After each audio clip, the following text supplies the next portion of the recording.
कर्मों का हिसाब। अस्पताल में एक एक्सीडेंट का केस आया। अस्पताल के मालिक डॉक्टर ने तत्काल खुद जाकर आईसीयू में केस की जांच की। 2-3 घंटे के बाद ऑपरेशन के बाद डॉक्टर बाहर आया और अपने स्टाफ को कहा कि इस व्यक्ति को किसी प्रकार की कमी या तकलीफ ना हो और उससे इलाज व दवा के पैसे ना लेने के लिए भी कहा।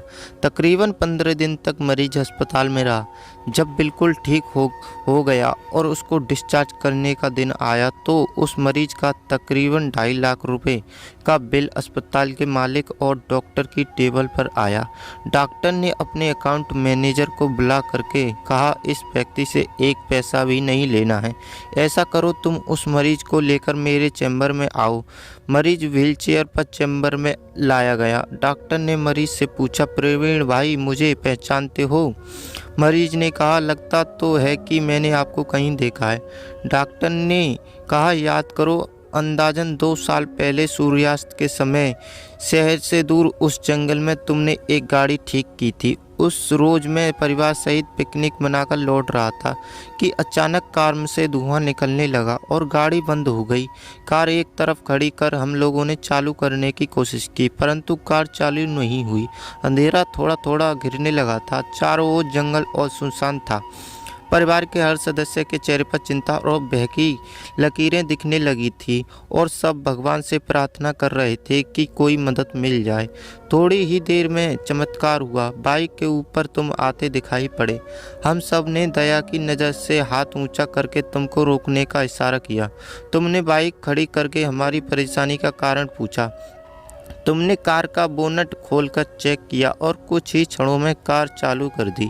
हम सबके चेहरे पर खुशी की लहर दौड़ गई।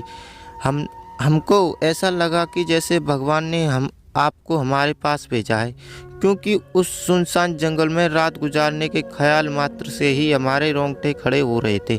तुमने मुझे बताया था कि तुम एक गैराज चलाते हो।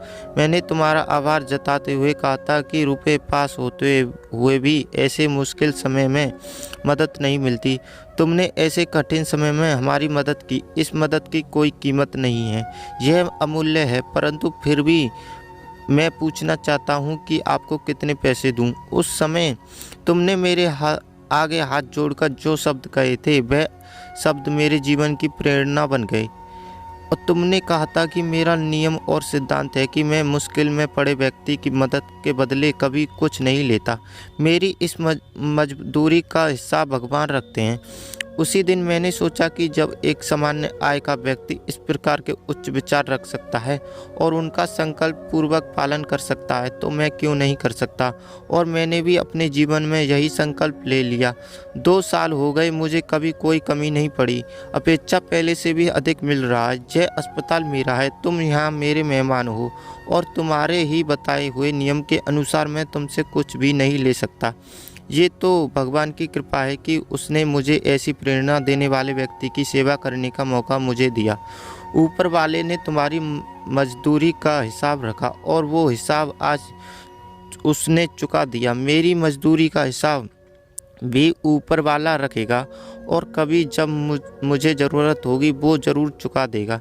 डॉक्टर ने प्रवीण से कहा, तुम आराम से घर जाओ और कभी भी कोई तकलीफ हो तो बिना संकोच के मेरे पास आ सकते हो। प्रवीण ने जाते हुए चैम्बर में रखी भगवान कृष्ण की तस्वीर के सामने हाथ जोड़कर कहा कि हे प्रभु, आपने आज मेरे कर्म का पूरा हिसाब ब्याज समेत चुका दिया है। याद रखें कि एक बार भगवान चाहे माफ़ कर दे, परंतु कर्मों का हिसाब चुकाना ही पड़ता है।